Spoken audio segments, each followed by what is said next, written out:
பரவாயில்லையே, இந்த மனுஷன் இப்படி ஒரு வேலையை பார்த்துட்டாரு, சும்மா வாய் உதாறு தான் விடுவாங்க அப்படின்னு நினைச்சோம். அப்படின்னா ஈரான் அமெரிக்கா யுத்தத்துக்கு நடுவுலயே வந்து பூந்து ஒரு அமைதியை நிலைநிறுத்திட்டாங்களே, பரவாயில்லையே அப்படின்னு ஹைகோர்ட்ல நிலைநிறுத்துறாங்க. நல்லா மோடி அவரால் மணிப்பூர்ல நடந்த போரே நிறுத்த முடியல. ஒரு நெகோசியேஷன் தான். ஆமா, நெகோசியேஷன்ல யாராவது ஒருத்தர் வந்து முக்கியத்துவம் எடுத்து ஆமா அதை பண்ணணும். அதுக்கு தெம்பு இருக்கிறவன்ட்ட தானே வருவாங்க. எனக்கு 56 இருக்கு, 66 இருக்கு, 76 இருக்கு, 7 இருக்கு, 18 இருக்குன்னு சொல்றவங்கள்ட்ட எல்லாம் வந்துருவாங்களா? பாகிஸ்தான் வந்து அமெரிக்க அடிமையா மாறிடுச்சு, இன்னொரு குரூப் பாகிஸ்தான் சீனா அடிமையா மாறிடுச்சு அப்படின்னு சொல்லிக்கிட்டு இருந்த நேரத்துல பாகிஸ்தான் அமெரிக்காட்ட போய் பேச்சுவார்த்தை ஈரான் போர்ல மத்தியத்துவம் பண்ணி வச்சு பேர் எடுத்துட்டாங்க. பாகிஸ்தான் பேச்சுவார்த்தை நடத்தி இந்த போர் இப்போது நிறுத்தி வைக்கப்பட்டிருக்கிறது அப்படின்னு அவங்க ஒரு ட்வீட். விஷயம் தெரிஞ்சா என்னடா பண்ணுவீங்க, சங்கிகளா கதறுவீங்களாடான்னு கேட்டாங்க. கமெண்ட்ல போய் கதறாங்க.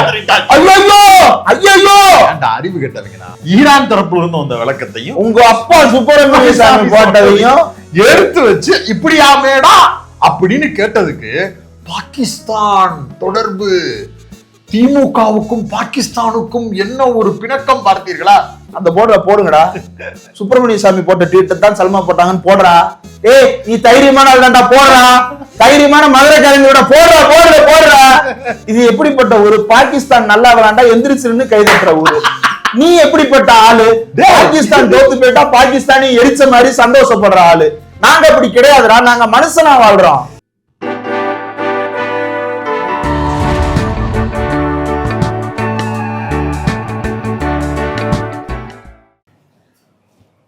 தொடர்ச்சியாக ஈரான் குறித்து நேற்று வெளிவந்த செய்திகள் மிகுந்த வருத்தத்தையும் மனவலியையும் அனைவருக்கும் தந்திருந்தது. அந்த இரவு அவர்கள் கடப்பதற்கு மிக கடினப்பட்டிருப்பார்கள் அப்படிங்கிறது அந்த செய்திகளை பார்க்கக்கூடிய நண்பர்கள் அனைவருக்கும் தெரிந்திருக்கும். அதை ஒட்டி இன்று அதிகாலையே 4 மணியை போல சில பேச்சுவார்த்தைகளின் அடிப்படையில் வெள்ளை மாளிகை தரப்பும் இந்த பக்கம் ஈரான் தரப்பிலிருந்தும் ஒரு அறிக்கை வெளியிடப்பட்டு ஒரு 2 வாரத்திற்கு போர் வந்து தள்ளி வைக்கப்படுகிறது. சில 10 கோரிக்கைகள், 15 அம்ச கோரிக்கைகள் அப்படின்னு 2 தரப்பிலிருந்தும் பேச்சுவார்த்தை கொண்டு வரப்பட்டு அதன் அடிப்படையில் பரஸ்பரமாக முடிவு அப்படிங்கிறது நோக்கி நகர்கிறது. பணிந்து விட்டார் ட்ரம்ப் அப்படின்றது ஒரு பக்கமும், இன்னொரு பக்கம் சாமர்த்தியமாக காய் நகர்த்தி இருக்கிறது ஈரான். அவர்களுடைய விடாப்பிடியான ஒரு ஃபைட்டு, அது போக அவர்களிடமிருந்த நியாயம், இது எல்லாம் வந்து வென்றிருக்கிறது அப்படிங்கிற 2 தரப்புகளும் பேசுபொருளாக மாறி இருக்கிறது. இந்த 2 லெட்டர் பேட்லையும் உள்ள பார்த்த உடனே பல பேருக்கு ஒரே எப்படி சொல்றது, பரவாயில்லையே, இந்த மனுஷன் இப்படி ஒரு வேலையை பார்த்துட்டாரு, சும்மா வாய் உதாறு தான் விடுவாங்க அப்படின்னு நினைச்சோம். அப்படின்னா ஈரான் அமெரிக்கா யுத்தத்துக்கு நடுவுலயே வந்து பூந்து ஒரு அமைதியை நிலைநிறுத்திட்டாங்களே, பரவாயில்லையே அப்படின்னு ஹைகோர்ட்ல நிலைநிறுத்துறாங்க. நல்லா மோடி அவரால் மணிப்பூர்ல நடந்த போரே நிறுத்த முடியல. அவர் வந்து போரை உருவாக்குறதுக்கு வேணா ஏதாவது செய்வாரு, அவர் எப்படி நிறுத்துறதுக்கு வேலை செய்வாரு? அவர் போய் குஜராத்ல போர் உருவாக்கினார், இஸ்ரேல்ல போய் விருது வாங்கிட்டு வந்தார்ல. என்னண்டு அந்த விருதா என்ன விருது பாபா? 2 பேர் அறிக்கையிலையுமே போட்டு வெளிப்படையாக அறிவிச்சுட்டாங்க. ஒரு பெயர் பயன்படுத்தப்பட்டது, ஒரே பெயர், ஒரு பேரே வரலாறு. அந்த பாட்டுக்கு ஒருத்தான ஆளுங்க அவரு. எதுக்கு அந்த பாட்டெல்லாம் ஞாபகப்படுத்திட்டு இருக்கேன்? அந்த மாதிரி என்ன பெயர் அது? சபாஸ் ஷரீப் அப்படின்ற. ஷரீஃப்ன்றவர் யாரு அப்படின்னா நீ விஜய் சித்துல வர ஷரீஃப் நினைச்சுக்க கூடாது. பாகிஸ்தானுடைய அதிபர் சபாஸ் ஷரீப் அவர்கள். அவர் தான் 2 நாடுகளுக்கும் இடையிலான இந்த போர் குறித்தான பேச்சுவார்த்தையை நடத்தி இருக்கிறார். வெளிப்படையாக சொல்ல போனால் அவருடைய வார்த்தைக்கும் கட்டளைக்கும் இணங்கி இந்த போர் தலையெல்லாம் இருக்காது, ஒரு நெகோசியேஷன் தான். ஆமா, நெகோசியேஷன்ல யாராவது ஒருத்தர் வந்து முக்கியத்துவம் எடுத்து எடுக்கணும். ஆமா, அதை பண்ணணும். அதுக்கு தெம்பு இருக்கிறவன்ட்ட தானே வருவாங்க. ஏதாவது ஒண்ணு இருக்கணும். ஆமா, இருக்கணும்ல. எனக்கு 56 இருக்கு, 66 இருக்கு, 76 இருக்கு, 7 இருக்கு, 18 இருக்குன்னு சொல்றவங்கள்ட்ட எல்லாம் வந்துருவாங்களா? அப்படி கிடையாது. அப்ப இங்க வந்து இவர்கிட்ட அதுக்கு ஒரு தெம்பு இருந்திருக்கு. உலகமே என்ன நினைச்சது, பாகிஸ்தான் வந்து அமெரிக்க அடிமையா மாறிடுச்சு, இன்னொரு குரூப் பாகிஸ்தான் சீனா அடிமையா மாறிடுச்சு அப்படின்னு சொல்லிக்கிட்டு இருந்த நேரத்துல பாகிஸ்தான் அமெரிக்காட்ட போய் பேச்சுவார்த்தை ஈரான் போர்ல மத்தியத்துவம் பண்ணி வச்சு பேர் எடுத்துட்டாங்க. இப்ப நான் சொல்லல, இது ஏதாவது ஒண்ணு இருக்கணும். இத வந்து ஆமா, யார் சொல்றா? அதுக்கு ஆமா கேளு, யார் சொல்றா? அமெரிக்க அதிபரே சொல்றா, அப்புறம் சூனாசாமியே சொல்றார். அவருடைய ட்வீட்லயே இருக்கு, மோடி வலுவிழந்து விட்டார், மோடிக்கு செல்வாக்கு இல்லை, மாறாக சர்வதேச அளவில் தன்னுடைய பெயரை நிலைநாட்டி இருக்கிறார். இன்டர்நேஷனல் பாலிடிக்ஸ்ல பாகிஸ்தான் அதிபர் தான் இன்டர்நேஷனல் லெவல்ல தன்னுடைய பெயரை நிலைநாட்டி. இல்ல லிட்டரலா என்ன நடந்திருக்குன்னா, ஏய் தடிப்பேரே, வாடா ஒண்டி சொட்டி வாடா. சுப்பிரமணிய சாமி பாகிஸ்தான் அதிபரை பாராட்டி இருக்கிறார். அதாவது என்ன வார்த்தைனா, Modi written off by global leaders. மோடியை வந்து எழுதி ஒதுக்கிட்டாங்க. Even Pakistan is more welcome internationally. இது வந்து இப்ப இல்லைங்க, இந்தியா மேல பாகிஸ்தான் போர் தொடுக்க பாக்குது, எங்களுக்கு ஆதரவா யாருமே இல்லைன்னு மோடி கதறிட்டு இருந்தாரு. இந்தியாவில் இருக்கிற எல்லா எதிர்கட்சிகளும் ஒத்துழைப்பு கொடுத்தது. அப்ப இந்திய அரசாங்கத்துக்கு ஒரு பிரச்சனை வந்துச்சுன்னா நாங்க எல்லாரும் ஒண்ணு சேர்ந்து நிப்போம்னு சொல்லிட்டு அந்த எல்லையோர பதற்றத்தை தணிக்கிற வகையில இந்தியா ஒரு குழுவை அமைத்து எல்லா கட்சி எம்பிக்களும் அந்த குழுவில் இடம்பெற்று உலக அளவுல போய் சுற்றுப்பயணம் மேற்கொள்ள பேச்சுவார்த்தை நடத்த போனாங்க. போன இடங்கள்ல எல்லாம் வந்து ரிப்போர்ட் என்ன அப்படின்னா, சரி சரி பாப்போம், பாகிஸ்தான் வாங்க பாய், எப்படி இருக்கீங்க, நல்லா இருக்கீங்க, என்ன பாய்னா கட்டி பிடிக்கிறாங்க, நம்ம எல்லாம் வேற. அது ஏற்கனவே நம்மளுக்கு வந்து அப்படி ஒரு அனுபவம் இருக்கு. பல எம்பிக்கள் அதை வெளியே சொல்ல முடியல. ஒரே ஒரு எம்பி துணிச்சலா வெளியே சொல்லிட்டாங்க. யாரு? கவிஞர் சல்மா அவர்கள், நாடாளுமன்ற மாநிலங்களவை உறுப்பினர். சுப்பிரமணிய சாமி சொன்னதை தான், சுப்பிரமணிய சுவாமி சொன்னதை, டொனால்டு ட்ரம்ப் சொன்னதை, ஈரான் கோமேனி சொன்னதை அப்படியே அவர் வந்து என்ன சொல்லியிருக்கிறாரு, பாகிஸ்தான் பேச்சுவார்த்தை நடத்தி இந்த போர் இப்போது நிறுத்தி வைக்கப்பட்டிருக்கிறது அப்படின்னு அவங்க ஒரு ட்வீட். விஷயம் தெரிஞ்சா என்னடா பண்ணுவீங்க, சங்கிகளா கதறுவீங்களாடான்னு கேட்டாங்க. கமெண்ட்ல போய் கதறாங்க. ஐயோ ஐயோ, அந்த அறிவு கெட்டவங்களா அவங்கதான் சங்கி பயலுகளே, முன்னா பயலுகளே, வீணா போனவர்களே, நீங்க தாண்டா வந்து கதறுவீங்கன்னு சொன்னதுக்கு பிறகும் நான் கதறேன் அப்படின்னு நீ வர்றனா, நீ தாண்டா சங்கி, நீ தாண்டா வீணா. உங்களை எல்லாம் ஏதாவது கவிதை எழுதி திட்டிவிட்டானா உங்களுக்கு புரிய கூட செய்யாது. தற்குறிப்பெல்லாம் வாசிக்க கூட தெரியாது. வாசிச்சு என்னைக்கு புரியுறது? அவங்க தெளிவா அவங்களோட ஸ்டேட்மெண்ட்டை அமெரிக்கா அதிபர் டொனால்டு ட்ரம்ப் போட்டதையும், ஈரான் தரப்புல இருந்து வந்த விளக்கத்தையும், உங்க அப்பா சுப்பிரமணிய சாமி போட்டதையும் எடுத்து வச்சு இப்படியாமேடா அப்படின்னு கேட்டதுக்கு, பாகிஸ்தான் தொடர்பு, திமுகவுக்கும் பாகிஸ்தானுக்கும் என்ன ஒரு பிணக்கம் பார்த்தீர்களா? சொல்லு, நீ தைரியமான ஆளு, சுப்பிரமணிய சாமிக்கும் பாகிஸ்தானுக்கும் தொடர்பு இருக்கு சொல்றான். அதான் இதுல சொல்றான், நீ சொல்லிடுறான். அடுத்த பதிவு பார்த்து பேசிக்கலாம். இல்ல, சல்மா அப்படின்னு வரும்போது ஒண்ணு அவங்க இஸ்லாமியர் அப்படின்றது, ரெண்டாவது அவங்க பெண் இஸ்லாமியராக இருக்கக்கூடியவர் பெண்ணாகவும் இருக்கிறார் அப்படின்றது டபுள் அப்படின்ற எல்லாத்தையும் வச்சு அவங்கள கார்னர் பண்றதுன்றது பச்சையான. இதை இந்த போர்டு வச்சுக்கிட்டு, ஏய் அந்த போர்டுல போடுங்கடா, சுப்பிரமணிய சாமி போட்ட ட்வீட்டை தான் சல்மா போட்டாங்கன்னு போடுறா, ஏய் நீ தைரியமான ஆள்தான்டா போடுறா, தைரியமான மதுரை கலைஞரோட போடுறா போடுற போடுறா, என்கிட்ட வந்துகிட்டு இருக்கீங்களா? பேசுறீங்களா? பேசுறா. அந்த கையில எழுதாத மார்க்கர் வச்சிருப்பிய, பேசுறா. அது சரி, டிஜிட்டல் போர்டுக்கு என்ன மாணவ கூட மார்க்கர் வச்சுட்டு உட்கார்ந்து இருக்கிற என் தம்பி? ரெண்டு கையும் ரெண்டு காலம் தான் இருக்கு, அதனால மண்டையில மூளை இருக்குன்னு அர்த்தமா? ட்விட்டர்ல வந்து எழுதுறானுங்க சங்கிங்க, டேய் எவடா ஒரிஜினல் டீட்டெயில் வாங்கடா, ஏய் ஓ ஐடியா திறந்து வச்சுட்டு வாடா. நான் என்ன கேக்குறேன், தமிழ்நாட்டில் இருக்கக்கூடிய ஒரு எம்பி, மாநிலங்களவை எம்பி தமிழ்நாட்டு மக்கள் கிட்ட போய் பாகிஸ்தானுக்கு ஒத்துதுறாங்க இவங்கன்னு சொல்லி ஓட்டு தேர்த்திட முடியும்னு நம்புறேன். இது எப்படிப்பட்ட எவ்வளவு பெரிய தற்கொலையா இருப்ப? இது எப்படிப்பட்ட ஒரு பாகிஸ்தான் நல்லா விளாண்டா எந்திரிச்சுன்னு கைதட்டுற ஊரு. நீ எப்படிப்பட்ட ஆளு? பாகிஸ்தான் தோத்து போயிட்டா பாகிஸ்தானி எரிச்ச மாதிரி சந்தோஷப்படுற ஆளு. நாங்க அப்படி கிடையாதுடா, நாங்க மனுஷனா வாழ்றோம். ஏய் எங்க ஏரியால இன்சமா முழுக்கலாம். ஏங்க இன்சமா முழுக்குன்னு எத்தனை பேருக்கு பேர் வச்சிருக்காங்க தெரியுமா? நம்ம கிரிக்கெட் பிளேயர் இன்சமா முழுக்கு வெறித்தனமான ஃபேனுன்னு பெருமையா நாங்கெல்லாம் வந்து பேரை எழுதி புக்ல வந்து பேரை எழுதிட்டு சுத்துவோம். எங்களுக்கு அவர் யாருன்னு தெரியுமா? எங்களுக்கு வந்து கிரிக்கெட் விளையாடும் போது ஊர்ல ஒரு பொதுவான டிவியில உட்காந்து அந்த கிரிக்கெட்டை பார்ப்போம். இன்சமா முழுக்க ஆள் பாக்குறதுக்கு திக்கு தக்குன்னு அடிச்சான்னா கும்முன்னு போய் விழுகும்டா, அவ்வளவுதான் நம்மளுக்கு. சென்னைக்கு நாளைக்கு அஃப்ரிடி வர்றாருன்னு ஒரு விளம்பரம் படுத்தி எத்தனை பேர் வந்து குவியறாங்க மட்டும் பாரு. அத்தரு அஃப்ரிடி எல்லாம் பார்த்து பார்த்து சிறையை சிதற விட்ட தலைமுறைடா நாங்க. எங்களை போய் நீ பாகிஸ்தானை எதிரின்னு உடனே நாங்க ஏமாந்துருவோம்னா, நீ இவ்வளவு நாளா முஸ்லீம் எதிரின்னு சொல்லியே உன்னைய நாங்க நாயா கூட மதிக்கல. இதுல நீ பாகிஸ்தானை தான் எதிரியா எடுத்துட்டு வருவோம்னா எங்களுக்கு அவனுக்கு என்னடா பிரச்சனை? எங்களுக்கு அவனுக்கு பாரத பிரச்சனை கூட கிடையாதுடா. நாங்க இந்த முனையில இருக்கிறோம், அவங்க அந்த முனையில இருக்காங்க. சரி, உன் பாட்டுல உனக்கு பிரச்சனை இருக்குல்ல, என் பாட்டுல எனக்கு பிரச்சனைன்னு ஸ்ரீலங்கா பிரச்சனை கூப்பிட்டா வாய்ப்பியா திறந்தியா நீ? அதுக்கு கண்டனமாச்சு தெரிவிச்சியா நீ? கண்டனமா? அவனுக்கு தெரியாதுங்க, அப்படி ஒரு பிரச்சனையே தெரியாது.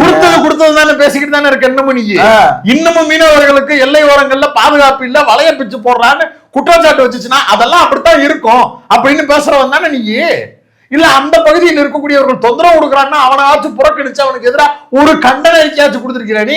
மாறா அப்படியே ரத்தன கம்பளம் விரித்து வரவேற்போம், அவருடைய அரியாசனம் ஏறுவதற்கு இங்கிருந்து சீஃப் கெஸ்டா போவோம், இப்படியெல்லாம் போன தற்குறிகள் தானே நீங்க. இந்த இதையும் அதையும் கம்பேர் பண்றதே முதல்ல தப்பு. இங்கேயாச்சும் ஒரு பார்டர் பஞ்சாயத்து இருந்துச்சு, அவனுக்கு எனக்கு என்ன பிரச்சனை இருந்துச்சு? இல்ல நம்மளுக்கு அவனுக்கு தான் என்ன பிரச்சனை இருந்துச்சு? இன்னைக்கு போறான் அந்த போர்டு பையன். உலக அளவில் இது அவனே பாவம் பக்கத்து போய் கிடக்கிறான், அவன் போய் போரை நிறுத்தினானா அப்படிங்கிறான்.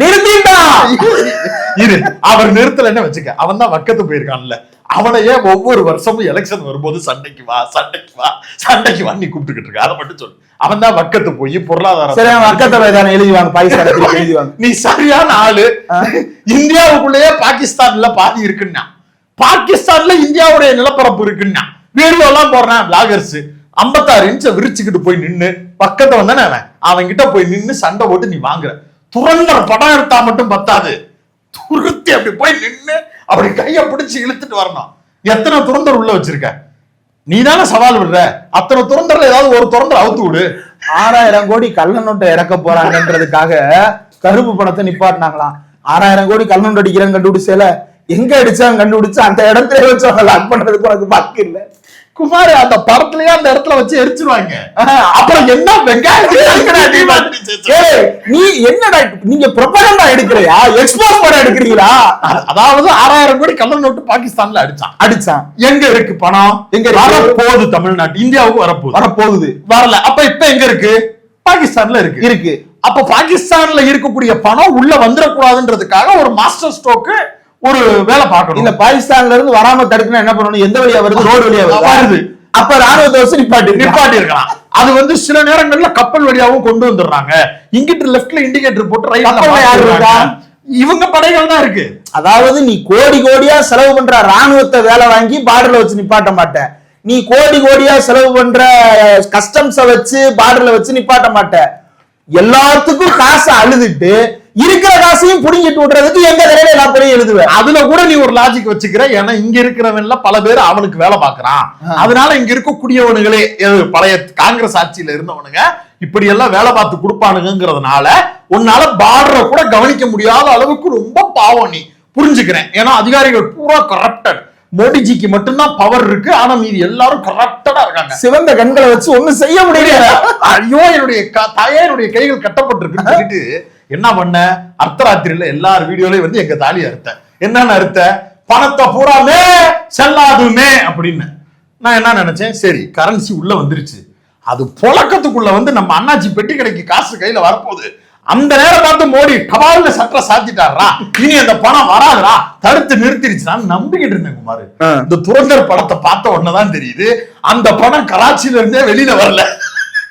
இந்த துரந்தருங்கிற பையன், பிளக்கா பையன் கிளம்பி போய் அங்க பணம் எங்க இருந்துச்சோ அந்த குவாரிக்குள்ளேயே போய் அங்கேயே லைட்டரை பத்த வச்சு அங்கேயே பொடிமாசு போட்டு அங்கேயே பெட்ரோல் ஊத்தி கொளுத்திட்டான் பணம். பாரு, நீ கொளுத்திட்டு இல்லடா, அப்புறம் என்னத்துக்குலாம் 500 1000 ரூபாய் செல்லாதுன்னு சொன்ன? அதுக்கு ஒரு லாஜிக் சொல்லேன்டா. பதிலே கிடையாது. இதுக்கு ப்ரொபகேண்டா. அப்படிப்பட்ட பாகிஸ்தான் கிட்ட போய் சண்டை போட நம்மள்ட்ட துப்பு இல்லை. இங்க ஒரு ட்வீட் போட்டவங்களை எதிர்த்து நீ கண்டிக்கிறன்ற பேர்ல வர்றன்னா ஊரே கேவலப்பட்டு உன்னைய சிரிக்காதா? படத்துல எரிச்சவர் யாரு? துரந்தர். இது உண்மையை ஒட்டி எடுக்கப்பட்டது மாதிரி காட்டுறாங்க. ஒரிஜினல் அடித்தவனுக்கு அப்ப விருது கொடுத்திருக்கணும்ல. யார் அது? எப்ப விருது கொடுக்க போற? இத மறந்துட்டேன். யார இப்ப எனக்கு காட்டுற? இல்ல, அவங்கள வெளியில காட்ட மாட்டாங்க, அவங்கள ரகசியமா வச்சிருப்பாங்க. மோடிஜி அவங்கள ரகசியமா வச்சிருந்து அடுத்து ஒரு பெரிய அங்க போய் கல்யாணம் பண்ண குடும்பத்தோட செட்டில் ஆயிட்டாரு. சாராவோட செட்டில் ஆயிட்டாரா? இல்ல, அந்த கேரக்டர் எனக்கு ரொம்ப வேடிக்கையா இருக்கு. அது என்ன கல்யாணம் பண்ணி காதலிச்சு கல்யாணம் பண்ணி இருக்கு. இல்ல, அந்த பொண்டாட்டியை விட்டுட்டு வர்றதையே ஒரு புனிதப்படுத்துற தன்மை ஏதோ ஒரு தலைவன் இருந்து உனக்கு வருதுன்னு நான் நினைக்கிறேன். அது அது அது அது வேற ஒரு பிரச்சனையோடு தொடர்புடையதா இருக்கு. நண்பர்களே, நான் வேறு யாரையும் குறிப்பிட்டு சொல்லவில்லை. கட்டுன பொண்டாட்டியா பொண்டாட்டி தனக்கு இல்லைன்னு போடுறா அவன் படத்தை போடுறா, யாரும் அவன் படத்தை போடுறா, நீ போடு. அதே மாதிரி இந்த வேலை பார்க்க போனவன்றவன் அங்க ஒரு பிள்ளைய பார்த்து லவ் பண்ணி பாகிஸ்தான் காசு கசக்குது, பாகிஸ்தான் பொண்ணு மட்டும் இனிக்குதா அப்படின்னு அங்க போய் நின்னு பிள்ளை வச்சு. சரி, வேவு பார்க்க தானே போனேன், வேவு பார்த்துட்டு வர வேண்டியது. வேவு பார்க்கறதுக்கு ஒரு மௌலானாவை போயிருக்கலாம். என்ன, நீ வேவு பார்க்கறதுக்கு ஒரு கான்ட்ராக்ட் லேபரா போயிருக்கலாம். அதோட வேவு பார்க்கறதுக்கு குடும்ப இஸ்திரியா தான் போவியா நீ?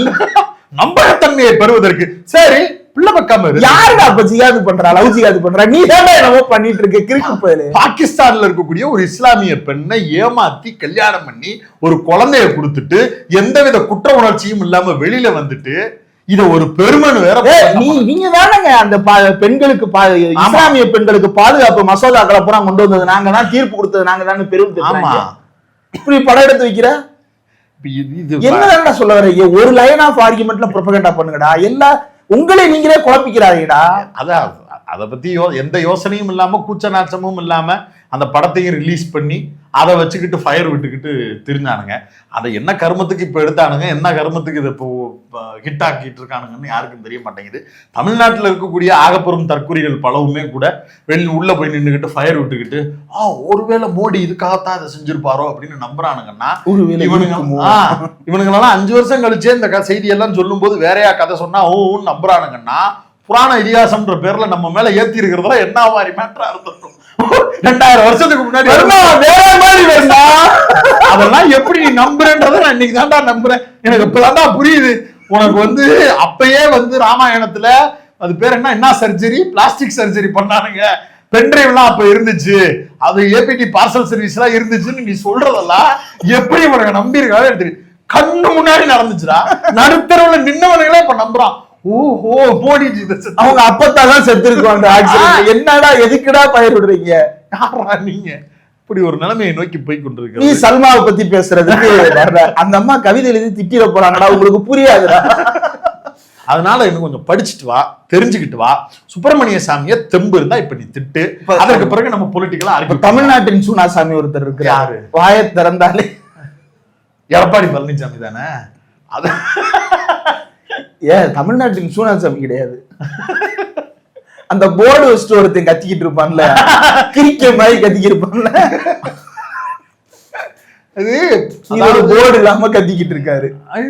அதாவது உண்மையிலேயே மனநலம் பாதிக்கப்பட்டு விரக்தியின் உச்சத்துக்கே ஒருத்தர் போனாருன்னா எப்படி இருப்பாரோ அப்படி ஒரு நிலைமைக்கு எடப்பாடி மாறிட்டாரு. கொஞ்ச நாளைக்கு முன்னாடி அப்பயே செத்து போயிருக்கலாம் அப்படின்னு உதயநிதியை நோக்கி பேசினாரு.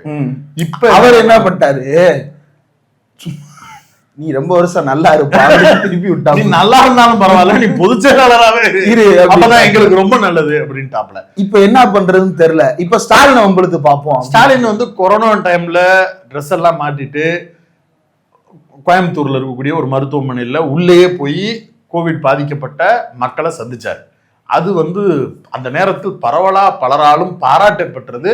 இன்னும் பலரால் அது வேண்டாமே, இதை தவிர்க்கலாமே. உள்ள இருந்தவங்க யாருக்கும் இப்ப கொரோனாவே இல்லையா? இவர் சும்மா கொரோனா இருந்திருந்தா ஸ்டாலின் அப்பவே போயிருப்பாரு. காஸ்டியூம் ட்ரெஸ் போட்டு போனாராமா? ஆமா, உன்னே மாதிரி நினைச்சியா ப்ரோ? டிவியை பார்த்து தெரிஞ்சுக்கிறதுக்கு அந்த மனுஷன் ஃபீல்டுக்குள்ள வந்தாரு. அதுக்கு என்ன சொல்றாருன்னா, இவர் ஆட்சியில் என்ன கோவிடு கொரோனான்னு என்ன வந்திருந்துச்சுன்னா இவரே போயிருப்பாரு, போய் சேர்ந்துருந்துருக்கலாம் கொரோனாவா அப்படின்னா. இப்படியே கரெக்டா பேசுறீங்க, இதே மாதிரி பேசுங்க சார். எல்லா மறந்துடாதீங்க, எல்லா கூட்டத்திலையும் எழுதி வச்சுங்க, மறந்துடாதீங்க. ஸ்டாலின், உதயநிதி ஸ்டாலின், வேற யாராவது எழுதி வச்சு பேசல.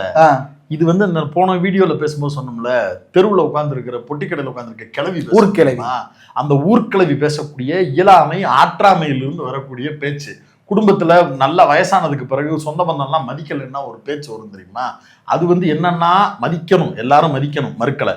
அது மதிக்கிற மாதிரி நீ நடந்துக்கிறணும். முதல்ல போற வர்ற பிள்ளைகளை பூரா வம்பெடுத்துக்கிட்டு என்ன பேண்ட் இது முட்டிக்கு மேல இறக்கி போடு அப்படிங்கிறது, என்னது இது சோத்துல உப்பா இல்ல அப்படிங்கிறது, இப்பதான் ஆட்டிக்கிட்டு நீ உள்ள வந்தியோ அப்படின்னு மருமகளை பார்த்து கேட்கறது, மருமகனை பார்த்து கேட்கறது, வந்துட்டான் என்னத்தையாவது வாரி சுருட்டிட்டு போக அப்படின்னு அடுத்த வீட்டுக்காரங்களை வந்து நிப்பாட்டி வண்டி கேட்கறது, கலாய்க்கிறது. வீட்டுக்கு எவனாவது ஒருத்தர் 5 ரூபா 10 ரூபா கடன் கேட்டு வந்தான்னா அவங்கள்ட்ட வச்சிருக்காங்க எடுத்து கொண்டாந்து கொடுக்கறதுக்கு. அதுக்கப்புறம் ஒரு நாள் அந்த கிளவி விழுந்து போகும். அதுக்கப்புறம் அந்த ஊரே சேர்ந்து படுத்து கிடக்குற அந்த கிளவிய படுத்து கிடக்குன்னு கூட பார்க்காம பேசுற பேச்சு இருக்குல்ல, அதுதான் உண்மை. அந்த கிளவி மாதிரியே ஒரு பேச்சத்தான் எடப்பாடி விரக்தியின் உச்சத்துல இருந்து பேசிக்கிட்டு இருக்கிறாரு. அதுவும் ஸ்டாலின் குறித்து, உதயநிதி குறித்து செத்து போவாங்கன்னு. அதாவது ஊரா போய் என்ன பண்றாருன்னா, நீலா நல்லாவே இருக்க மாட்டேடா, நீலா நாசமா போயிருவடா. அவங்களோட ஒரு சிலருக்கு இப்படியே ஹெல்த் பிரச்சனை அப்படின்றத வச்சு இவர் பேசுறாருன்னு வைங்களேன். போன முறையே இவர் வந்து கை நடுங்குது அது இதுன்னெல்லாம் பேசினாரு. இப்போ உங்களுடைய மெடிக்கல் ரெக்கார்டும் அவங்களுக்கு தெரிஞ்சிருக்க கூடும். அவங்க அதை சொல்லி உங்களை டீஸ் பண்ணாங்கன்னா எப்படி இருக்கும்? அது சரியா தெரியுது. அதாவது ஜெயலலிதா வந்து ஆஸ்பத்திரியில இருந்தப்ப மெடிக்கல் ஸ்டேட்மெண்ட் கொடுங்க நம்ம கேட்டப்ப கொடுக்கல. அது வந்து திமுகவுக்கு பயந்து இல்ல, உங்களை மாதிரி அருவருப்பான ஆட்கள் கூடவே இருக்கிறாங்கன்றதுனாலதான் பயந்து போய் அந்த அம்மா வந்து என் ஸ்டேட்மெண்ட் வெளியவே கொடுக்காதீங்க அப்படின்னு நிப்பாட்டிட்டாங்க போல. அதிமுக காரங்க யாருமே அதை காட்ட மாட்டாங்க. எம்ஜிஆர் அதை காட்டினது இல்ல, இவங்களும் அதை காட்ட. இவர் தான் இருக்காரு, எம்ஜிஆர் இடத்துல இருந்து இருக்கிறாங்கல்ல. இவங்கள மாதிரியான ஆட்களுடைய கேரக்டர் வந்து தெரியும். இப்போ ஒருவேளை மெடிக்கல் ரிப்போர்ட் வந்து அவங்களுக்கு இந்த பிரச்சனை இருக்குன்னு தெரிஞ்சிச்சுன்னா, எடப்பாடி பழனிசாமியும் அவர் பையன், அவர் சம்பந்தப்பட்ட ஆட்கள், சிவி சண்முகம், அவங்க எல்லாரும் உட்காந்துக்கிட்டு இப்படின்னு ஒரு கேவலமான அருவருப்பான ரியாக்ஷன் கொடுத்துட்டு பேசிட்டு அவங்க இறந்து போனதுக்கு பிறகு அவங்களை எதிர்த்து பேச வேண்டிய நிலைமை வந்துச்சுன்னா இப்படின்னு அதை சொல்லி பேசக்கூடிய ஆட்களாக தான் இருப்பாங்க. அதன் அடிப்படையில் இருந்து தான் தவிர்த்திருப்பாங்கன்றதை நம்ம புரிஞ்சுக்க வேண்டியது இருக்கு. இப்படி தொடர்ச்சியாக தமிழ்நாட்டு பிரச்சாரங்களில் இவர்கள் அடிக்கக்கூடிய இந்த அருவருப்பான சூழல் ஒரு தோல்வி பயத்திலிருந்து வருகிறது அப்படிங்கிறத தான் நம்ம புரிந்து கொள்ள வேண்டியது இருக்கிறது. ஆனால் இது பெரிய அளவுக்கு செல்ஃப் எடுக்குமா தமிழ்நாட்டு மக்கள்கிட்ட அப்படின்னா கிடையாது. ஏன்னா ஸ்டாலினுக்கு வந்து திமுகவினுடைய முகம் அப்படிங்கிறத தாண்டி ஒரு கரிஸ்மேட்டிக் முகமா தமிழ்நாட்டுக்குள்ள அது ஒன்று டிராவல் ஆயிடுச்சு. அந்த ஆஸ்பத்திரியில உள்ளுக்குள்ள கொரோனாவில சிகிச்சை பெற்று கொண்டிருந்தவர்கள், ஸ்டாலினை அந்த அறைக்குள் பார்த்தவர்கள், அவங்களுக்கு தெரியும்ல, அவன் மனசுல ஸ்டாலின் இடம் பிடிச்சிட்டார்ல, அது போதும் தமிழ்நாட்டுக்கு. ஆமா, அவங்க மனசுல ஸ்டாலின் இடம் பிடிச்சது போதும். உங்களால அப்படி யார் மனசுல இடம் பிடிக்க முடியலையே. உங்களால சசிகலா காலில் விழுந்துதான் இடம் பிடிக்க முடிஞ்சே தவிர மனசுல இடம் பிடிக்க முடியல. அந்த கிடைச்ச இடத்துக்குமே உண்மையா நீங்க இல்லைன்றதுதான் ஊரா போட்டு உதயநிதி ஊரை போட்டு அடிக்கிறாப்புல. அதுல இந்த விகடன்ல வந்து ஒரு கட்டுரை ஒண்ணு போட்டிருந்தாங்க பார்த்தேன். அதாவது வரம்பு மீறி கிசுகிசுக்களை பேசுறாராம் எடப்பாடி. அது வந்து தவிர்க்க வேண்டியதான். உதயநிதி வந்து எடப்பாடி பழனிசாமியோடைய சுயமரியாதையை கெடுக்கிற வகையில போட்டோவை காட்டுறாராம். போட்டோவை இவர் எடிட் பண்ணி காட்டினாரா? ஏங்க சார், நீங்க காலில் விழுகும் போது இல்லாத சுயமரியாதை அதை வந்து போட்டோ எடுத்து மானம் கெட்டு போய் 3 கார் மாதிரி டெல்லிக்கு ஓடி போன போது வராத சுயமரியாதை, அது வெளியில தெரிஞ்சிடக்கூடாதுன்றதுக்காக கட்சிப்போ மோகத்துல மறைச்சுக்கிட்டு வந்தப்ப இருந்த விழுந்த சுயமரியாதை உதயநிதி போட்டோ காட்டினதால சரிஞ்சு போச்சா? என்னங்கடா டே டிசைனா உருள்றீங்களா? இப்படி ஒரு உருட்டு தெரியாதனாலதான் நாங்க ஜெர்னலிஸ்ட் இல்லைன்னு அவங்க இளைஞர்கள்லாம் அதை ரசிக்கல. அவங்க என்னென்ன ரசிக்கிறாங்கன்றது எல்லாத்துக்கும் நம்ம பதில் சொல்லிட்டு இருக்க முடியாது. அவங்க விஜயம் தான் ரசிக்கிறாங்க, அதனாலதான் நீ ஓவர் டைம் பாக்குற அப்படின்னு சொல்லலாம். அப்படி யாரும் சொல்ல மாட்டாங்க. ஏன்னா நம்ம ஜெர்னலிஸ்ட். அதாவது சுயமரியாதை என்பது நமக்கு மட்டும் இல்ல, எதிரில் இருப்பவருக்குமா. அவன் எதிரில் இருக்கிறவன் சுயமரியாதையோட இல்லன்றத ஊருக்கு எப்படி சொல்றது சொல்லு? அவர் எதிரில் இல்ல, கீழே இருக்கிறாரு. அதை எப்படி காட்டுறது புரியல. நடந்ததும் போட்டோ எடுத்து காட்டுறது வேற, நடக்காத ஒண்ண பேசுனக்கு எடப்பாடியையும் நடந்த ஒண்ண பேசுற உதயநிதியும் ஒரே தட்டுல வச்சு பாக்குறதுக்கு பேர் தான் ஜெர்னலிசம்னா அந்த கரும. அதுக்கு பேர் ஜெர்னலிசம் இல்ல, வேற. கேட்டு தெரிஞ்சுக்கங்க. இப்படி வந்து சரி, இப்ப கவிஞர் சல்மா மேல இவ்வளவு பெரிய அட்டாக் நடக்குது. இந்த உச்சி குடுமி வாயை திறக்குன்றீங்க, திறக்காது. பாலிமர்கார அவ்வளவு உசு பேத்துறான் வீடியோ போட்டு. ஆமா, இப்ப இவங்க வந்து பாஸ்போர்ட்டை தேடிட்டு இருப்பாங்க. ஒருவேளை சல்மா அவர்கள் பாகிஸ்தான் எதுவும் பயணித்திருந்தாரா அப்படின்னு இவங்க வந்து ஆய்வு மேற்கொண்டு இருப்பாங்க. அத்வானி பாகிஸ்தான் போன ரெக்கார்டு இருக்கு, காட்டுவோமா? கழுகார் தேடிக்கிட்டு இருப்பாரு. கழுகார் அப்படி ஏதாவது ஒரு முடிச்சு இருந்துச்சுன்னா, என்னுடைய காந்த கண்ணால இந்த கழுகு வந்து எடுத்துட்டு வந்து இந்த கண்டென்ட்டை கொடுத்துருக்குன்னு வன்மத்தை கக்க வேணா பயன்படுத்துவாங்களே தவிர ஆதரவாலாம் தெரிவிக்க மாட்டாங்க. ஆதரவு தெரிவிங்க, அப்புறம் பார்க்கலாம்.